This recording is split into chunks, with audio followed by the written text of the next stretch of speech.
ಭಾರತ ದೇಶದ ಅತಿ ಉದ್ದವಾದ ನದಿಗಳ ಬಗ್ಗೆ ನಿಮಗೆ ಈಗಾಗಲೇ ಗೊತ್ತಿರಬಹುದು.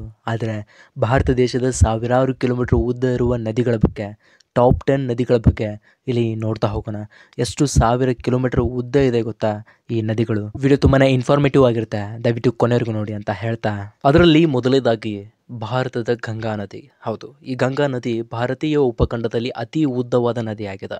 2525 ಕಿಲೋಮೀಟರ್ ಉದ್ದ ಇದೆ. ಹೌದು, ಇನ್ನು ಅದರಲ್ಲಿ ಎರಡನೇದಾಗಿ ಗೋದಾವರಿ. ದಕ್ಷಿಣ ಗಂಗಾ ಎಂದೇ ಕರೆಯಲ್ಪಡುವ ಗೋದಾವರಿ ಭಾರತದ ಎರಡನೆಯ ಅತಿ ಉದ್ದವಾದ ನದಿಯಾಗಿದೆ. ಹೌದು, 1464 ಕಿಲೋಮೀಟರ್ ಉದ್ದ ಇದೆ. ಇನ್ನು ಮೂರನೇದಾಗಿ ಕೃಷ್ಣಾ ರಿವರ್, ಕೃಷ್ಣಾ ನದಿ. ಇದು 1400 ಕಿಲೋಮೀಟರ್ ಉದ್ದ ಇದೆ. ಇನ್ನು ನಾಲ್ಕನೇದಾಗಿ ಯಮುನಾ ನದಿ. ಇದು ಉತ್ತರ ಕಾಶಿಯ ಯಮುನೋತ್ರಿ ಹಿಮನದಿಯಿಂದ ಹುಟ್ಟುತ್ತದೆ. ಹಾಗಾದ್ರೆ ಇದು 1376 ಕಿಲೋಮೀಟರ್ ಉದ್ದ ಇದೆ. ಹಾಗೆ ಇನ್ನು ಐದನೇದಾಗಿ ನರ್ಮದಾ ನದಿ. ಈ ನದಿಯನ್ನ ರೇವಾ ಎಂದು ಕೂಡ ಕರೆಯುತ್ತಾರೆ.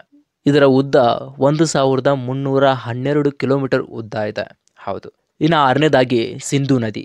ಈ ನದಿಯು 3180 ಕಿಲೋಮೀಟರ್ ಉದ್ದ ಇದೆ. ಆದರೆ ಇದು ಭಾರತದಲ್ಲಿ 6ನೇ ನದಿಯಾಗಿದೆ. ಯಾಕಂದರೆ ಇದು ಭಾರತದಲ್ಲಿ 1114 ಕಿಲೋಮೀಟರ್ ಉದ್ದ ಅಷ್ಟೇ ಇರುತ್ತೆ. ಬ್ರಹ್ಮಪುತ್ರ ನದಿ.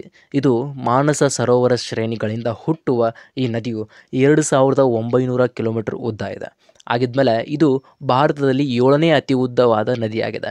ಯಾಕಂದರೆ ಇದು 916 ಕಿಲೋಮೀಟರ್ ಮಾತ್ರ ಭಾರತದಲ್ಲಿ ಹರಿಯುತ್ತೆ. ಇನ್ನು ಉಳಿದಿದ್ದು ಟಿಬೆಟ್ನಲ್ಲಿ ಕೂಡ ಇದು ಸೇರುತ್ತೆ. ಹಾಗೆ ಇನ್ನು 8ನೇದಾಗಿ ನೋಡೋದಾದ್ರೆ ಮಹಾನದಿ. ಇದು 890 ಕಿಲೋಮೀಟರ್ ಉದ್ದ ಇದ್ದು ಇದು ಛತ್ತೀಸ್ಗಢ ರಾಯಪುರ ಜಿಲ್ಲೆಯಿಂದ ಪ್ರಾರಂಭ ಆಗುತ್ತೆ. ಇನ್ನು 9ನೇದಾಗಿ ಬಂದು ಕಾವೇರಿ ನದಿ. ಇದು 800 ಕಿಲೋಮೀಟರ್ ಉದ್ದ ಇದೆ. ಹೌದು, ಇನ್ನು 10ನೇದಾಗಿ ಬಂದು ತಾಪ್ತಿ ನದಿ.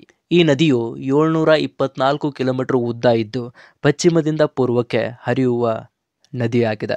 ಇದಿಷ್ಟು ಭಾರತದ ಅತಿ ಉದ್ದವಾದ ಸಾವಿರಾರು ಕಿಲೋಮೀಟರ್ ಉದ್ದ ಇರುವ ನದಿಗಳ ಬಗ್ಗೆ ತಿಳಿಸಿಕೊಡುವ ಸಣ್ಣ ಪ್ರಯತ್ನವಾಗಿತ್ತು.